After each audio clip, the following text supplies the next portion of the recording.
For more on this, let's bring in our headliner, House Majority Whip Steve Scalise. Congressman, thank you for your time this morning. Thanks for coming on the program. It's been a rough few days. Morning. Good to be with you. And the weekend was certainly dark, and that community has a long way to go with the funerals happening for the victims today to healing. Yeah, I think, number one, the most important thing we can all do is express our unity with the people of the Tree of Life Synagogue and the people of the greater Pittsburgh community. They're going through a lot right now, and these are really tough times. What they need is our prayers. They need our support. They need people to come together and stand against bigotry and hate. And I think that's what you're seeing by and large all across this country. And that's the way it should be. I'm glad that the president is going down. I think it's an important display that he goes down there to show that we're all Americans in these kind of tragedies, and we're going to stand with each other. This maniacal killer had exposed himself online repeatedly. Did the shooter at the baseball field, did he have a track record online as well? Yes, he did. The FBI found a lot of vitriol online. He expressed a lot of anger and hatred towards Republicans, and you know, it's unfortunate that you see that play itself out sometimes. You know, and this isn't what most of humanity is about. And you know, for me, I saw the evil side, but I also saw so much good in people, and it was the good and the prayers and the support that got me through it. And it's going to be the same good and support and unity that is going to get the people of Tree of Life Synagogue in Pittsburgh through it. When the First Amendment is written in the Constitution, you wonder how you make this leap. And I don't know what you would recommend after your own experience, and now what you're trying to help the people in Pittsburgh deal with today. Is there a way to stop this? Is there a way to go on and say, this is not right, what this person is saying? I think the most important thing we can all do is stand up and say, it's not right. This isn't the way we settle our differences. And it's not just political. I mean, this was an anti-Semitic attack. This was an attack against Jewish people. It wasn't, I don't even think about philosophy or political ideology. So you see it on all sides. You're seeing attacks against people based on their political views. You're seeing attacks based on people's own religious beliefs. And it can't stand in America, and we've got to stand up when these kind of attacks happen and push back on it very, very hard. You know, this isn't the first time this has happened in our country's history, but this is a time where it's happening a lot more than it needs to and should. It should never happen. But when it happens, we should all stand together. That's why I think, you know, I talked to my colleague Keith Rothfuss in Pittsburgh, and he shared with me just how hurt the community is, but how they're coming together. And I think, again, the president going down there is the right signal to say, we're going to stand with each other in tough times. Obviously, in your case, it was an act against political beliefs. In this case, anti-Semitic. It was against religion and what those people were practicing in that synagogue there, Congressman. But when you look at that and you look at the time that you went through and how as a country we came to unify and heal together, and we remember those moments at the baseball game with Nancy Pelosi, obviously on the other side of the political aisle from you, wearing the LSU cap, and everyone came together.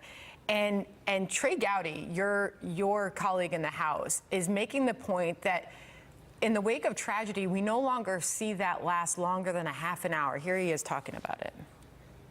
But when we lose that sense of unity, that there is a moral code that is not relativistic, it exists every day, then it leads to this kind of malaise that unfortunately we find ourselves. And tragedy used to be unifying, but now, Martha, it lasts for about 30 minutes. Because in the days that have followed this, the talk has been about the rhetoric, and there's been a lot of finger pointing. Yeah, there's really no need for finger pointing. You know, the finger should all be pointed at the killer, and justice is going to be served against this killer. Make no doubt about it. But in the meantime, what we need is unity, and we need to face off and confront these acts of evil and hatred with unity. And that's, you know, again, I think by and large you're seeing that. You are seeing some people trying to politicize it for their own personal gain. I think that's disgraceful. There's no place for that. This is a time where we come together. There's going to be an election in a few days. There's going to be time for people to go and express their political views at the ballot box, but this isn't that time. This is a time for us to all stand together. We're going to talk midterms in a moment here, but just one last question on this. Apparently, the man who was mailing these packages out of Florida, he had a long, sick, and twisted history as well, going back 20 years. He was a sick man also. And now this killer in Pittsburgh, he may face the death penalty. Would you support that? I do. You know, and ultimately, justice is going to be served. Again, however it's served, I would like to see it served swiftly. You know, where he's going to get his day in court, but at the same time, those victims deserve their day in court as well. They want swift justice, however it's carried out. And, you know, I support the fullest extent of the law being carried down upon this killer and anybody who tries to commit these kinds of acts of evil. Meanwhile, the president making some news this morning ahead of midterm elections about birthright citizenship. In an interview with Axios, he left the door open and said that is something that he is considering entering. Watch, Congressman. You can definitely do it with an act of Congress, but now they're saying I can do it just with an executive order. Now, how ridiculous. We're the only country in the world where a person comes in, has a baby, and the baby is essentially a citizen of the United States for 85 years with all of those benefits. It's ridiculous. It's ridiculous. And it has to end. He was asked if he's discussed this with counsel, and he said yes, Congressman. Yeah, and the president's exploring the legal options to do this through executive action. I'd like to see us, again, get back to rule of law, secure our border. The border has had many challenges. You're seeing this this caravan coming in. I'm glad that the president is saying he's going to use whatever means necessary. You know, you've got thousands of people saying we're just going to storm your country, ignoring your laws. Millions of people every year wait in line to try to come here the legal way. We let more than 1 million people into our country legally every year, by far the most generous nation in the world. Let's get back to rule of law. People that want to come here illegally need to recognize that we're going to actually enforce our laws and secure our border. I'm glad that the president's pursuing all the options that are available to him. Congress needs to continue to pursue all of our actions. We need to fund the wall. We need to get back to border security. We need to close all those loopholes that you hear Secretary Nielsen and the president talking about closing. You wonder how this plays. We've passed bills through the House to do that. A lot of early voting already happening right now. You wonder how this plays in the midterms. What is your sense today? Can you hold, can you defend the majority in the House of Representatives?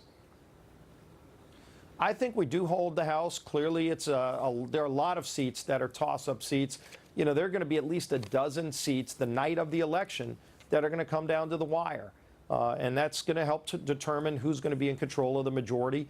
I think because of the strong economy, because of the things that we've done to advance an agenda that's really focused on helping hardworking taxpayers, helping families. Look, just what we did on the tax cuts alone, it's not only benefiting middle-class families, it's also helping shore up programs like Medicare and Social Security that right now have their own solvency problems by having a healthy economy. Let's keep this progress going, keep working with President Trump to get America back on the right track, and I think that's what gets us over the hump. But there are a lot of elections that are coming down to the wire, literally in these last 7 days. What races are you watching? Well, you know, I've been to a lot of these districts in the last few days. I just talked about my colleague Keith Rothfuss was out there, was in Minnesota with Eric Paulson, was in Chicago with Peter Roskam, was really just getting all around in Texas with Mr. Culberson and Pete Sessions. So there are a lot of tough races. We're battling, and we've got a great economy and a great record that we're running on. They want to reverse the tax cuts, by the way. When Pelosi's speaker, she would want to reverse the tax cuts, abolish ICE. When you see all of these threats to our homeland, to our national security, why would you want to get rid of the agents that are actually keeping us safe, keeping children safe from human trafficking?